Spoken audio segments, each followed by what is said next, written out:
সুতোটা কেটে বের করে দাও আগে। দাঁড়া, কি ব্যাপার বলতো? ধরতে একটা ধর না। মেয়েদের বড় হয়ে ওঠার প্রথম ধাপ হলো কান ফুটো করা। রিয়াংশীও সেই ধাপটাই অতিক্রম করলো। আমার বরাবরই ইচ্ছে ছিল আধুনিক পদ্ধতিতে না, পুরনো পদ্ধতিতেই ওর কানটা ফোটানোর। তাই সোনামুখী সুই আর সুতো দিয়ে কানটা ফোটানো হয়েছিল, ঠিক যেভাবে আমরা ছোটোবেলায় ফুটিয়েছি। কান ফোটানোর সময় ও কিন্তু একটুও কান্না করেনি, মুখ থেকে আ উ কোনো শব্দই করেনি। খুব ভালো মতন ফোটানো হয়েছিল। আসলে কি বলো তো, গান দিয়ে ফুটো করলে ছিদ্রটা একটু কিন্তু বড় হয়ে যায়, যেটা আমার একদম পছন্দ না। আর তার সাথে যেহেতু ইমিটেশনে দুল পরিয়ে দেওয়া হয়, তাই অনেকেরই দেখেছি পেকে যায়, শুকোয় না। কিন্তু আজকাল তো এইভাবে ফোটানোর লোক পাওয়া যায় না, তাই আমরা গানটাই ব্যবহার করি।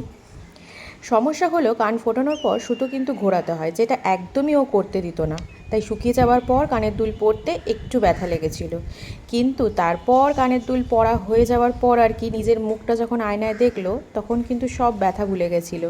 খুব খুশি হয়েছিল কানের দুল পরে। তখন কত ঢং বাবা! সত্যি ছোটোবেলার কথা মনে পড়ে যায়। তো তোমরা তোমাদের পুচকেগুলোর কান কীভাবে ফুটিয়েছো অবশ্যই আমাকে কমেন্টে জানিও। আর ভিডিওটা কেমন লাগলো সেটাও জানাতে ভুলো না।